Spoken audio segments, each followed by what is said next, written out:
Hello everyone, welcome to my channel. I'm really excited to bring you today's video. If you enjoy my content, don't forget to subscribe and turn on notifications. Let's get started. In early April 2021, Alex Lofgren and Emily Henkel, a couple from Tucson, Arizona, decided to take a short camping and exploration trip to California. Both were nature enthusiasts with experience in outdoor adventures. Alex, a former soldier, who had served in Afghanistan, had lost a leg during his service. Despite living with a prosthetic limb, he remained passionate about hiking in challenging terrains like deserts. Emily Henkel, his partner, had shared many outdoor journeys with him.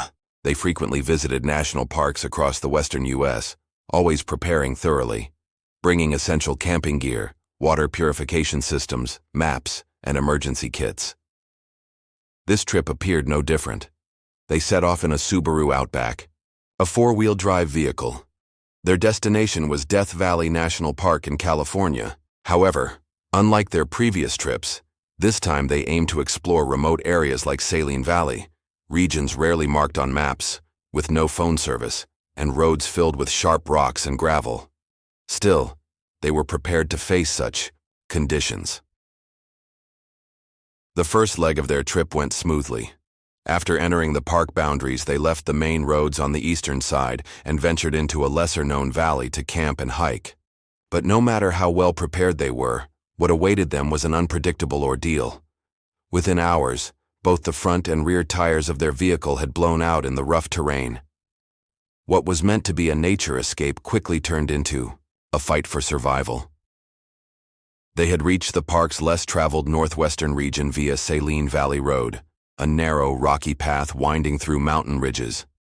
Warning signs had advised full preparedness before entering, including carrying spare tires, adequate water, and fuel.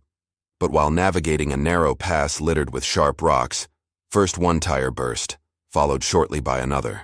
This made it impossible to drive any further. Though they had one spare tire, having two flats simultaneously rendered their vehicle unusable. Moreover, the tires weren't just deflated. They were torn at the edges, making repairs impossible. The car was about 40 kilometers from the main roads with no phone signal and unreliable GPS due to the mountainous terrain. Alex and Emily tried to stay cool by keeping the vehicle shaded. By afternoon, temperatures had climbed above 35 degrees, 95°F, and by nightfall, desert cold began to set in. The drastic temperature changes were physically draining. They spent the first night in the vehicle, and by morning, had to decide on a course of action. They had a limited amount of drinking water, a few snacks, and some basic camping supplies, insufficient for surviving several days without rescue. Evaluating the situation, they believed the closest man-made structure, possibly an old camp or a water tank, was roughly 10 kilometers southwest. They pinpointed this on their map and decided to set out the next day. Emily was physically more resilient, but Alex's prosthetic leg made hiking difficult. Still, they chose to stay together, believing that emotional support was just as important as physical strength in such a crisis. Reaching a point where they could call for help was now their only option. The harsh landscape of Death Valley made the danger of their decision painfully clear. This was a place that tested both the body and the mind, and time was running out for both of them. Shortly before sunrise, Alex Lofgren and Emily Henkel set out on foot from their disabled vehicle. They took what remained of their water supply, a few snacks, basic first aid items, and a compass, hoping to find help before it was too late. Their plan was to follow an old mining road marked on the map, heading southwest for about 5 to 6 kilometers, where they hoped to find an abandoned campsite or a water tank. However, what appeared to be a short distance on the map turned into a physically demanding trek, pushing their limits. The terrain's incline, loose rocks, and ever-changing desert trails significantly slowed their progress. Moreover, the area was an open valley with almost no shade. Even in the morning, the temperature was rapidly rising. Alex's prosthetic leg became a serious disadvantage under these tough conditions. Walking on the rough ground began to irritate the area where the prosthetic made contact. With each step, both physically and mentally, he was struggling more. Nevertheless, he refused to turn back. He kept moving forward. Emily, on the other hand, tried to stay positive and maintain their pace. As the hours passed, the temperature surpassed 40 degrees, 104 degrees.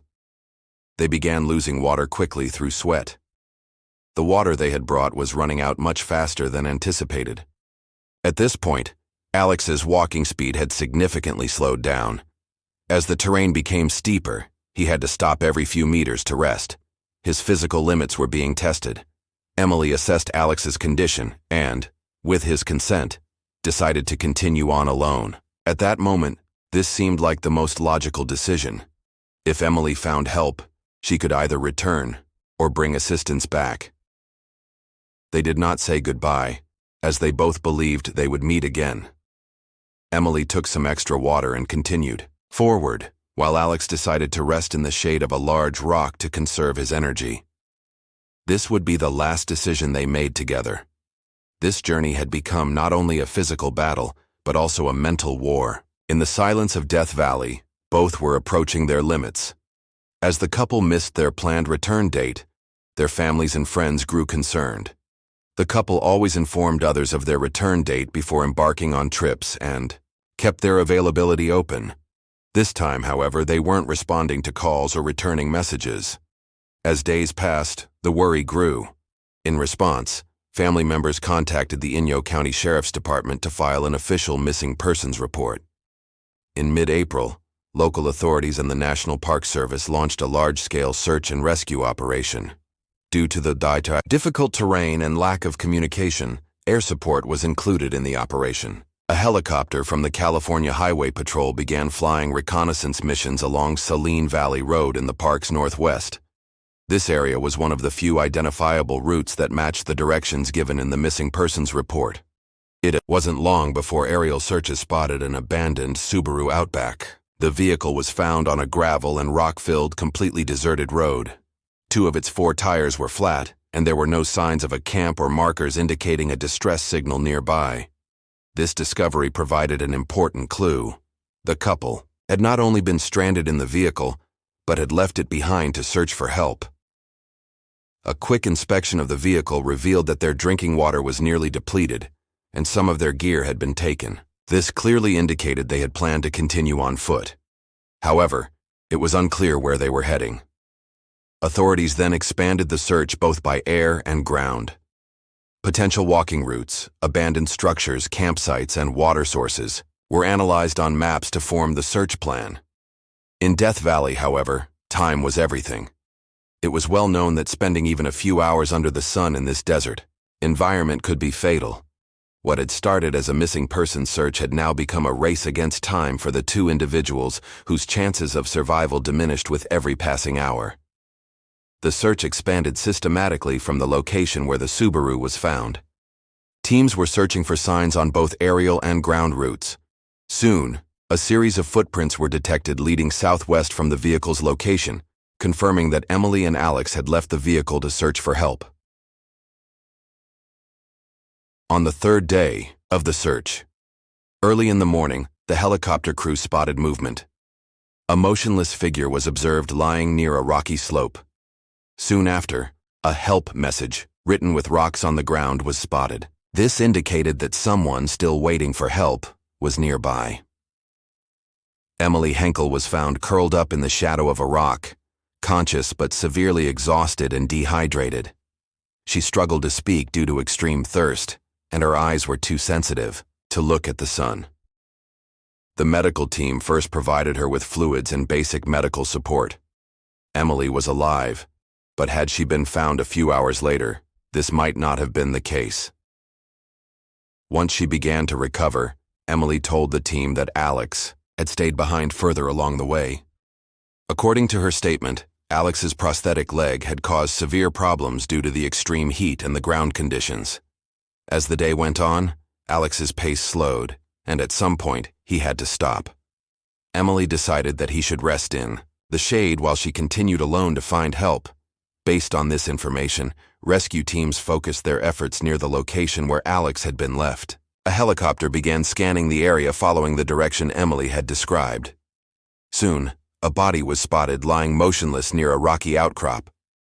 Upon landing, the team confirmed that Alex Lofgren had passed away.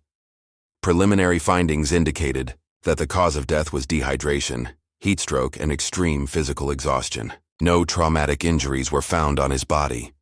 Alex had been positioned beneath a rock that provided limited shade. His water bottle was completely empty, and his clothes were weighed down with sweat. This tragic ending once again demonstrated how unforgiving the desert could be. Alex, having encouraged Emily to go on with the hope of bringing help, had passed away while waiting for her return. Emily survived, but the weight she carried was far heavier than any physical burden. The news of Alex Lofgren's death in Death Valley affected not only his family but the entire country. A former Army veteran, Alex had served in Afghanistan where he was injured and continued his life with a prosthetic leg. Yet his physical limits never dampened his passion for nature and his belief in freedom. In this way, he had become an inspiration to many.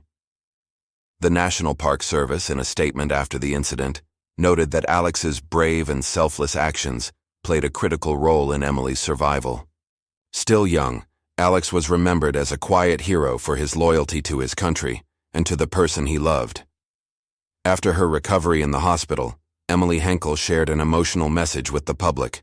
She emphasized how, despite the challenges, Alex had kept his spirits high and never lost hope of finding help. "With him, even in the hardest moment, I felt safe," she said, describing their final journey as both a farewell and a story of loyalty. This tragedy was not just an individual loss, but a reminder of how deadly it could be to be unprepared for the harsh conditions of the wilderness. Every decision in the desert could make the difference between survival and life-threatening danger. The importance of warning signs, weather conditions, water sources, and communication equipment was once again made clear. In the wake of Alex Lofgren's death, many communities began raising awareness about campsite safety in his memory. The message that nature-loving trips were only possible with responsibility and preparation, not just the experience of beauty, reached a wide audience. Alex left behind not just a tragedy, but also a legacy of awareness and consciousness. Death Valley had once again lived up to its name, but this time it echoed with the memory of a silent hero.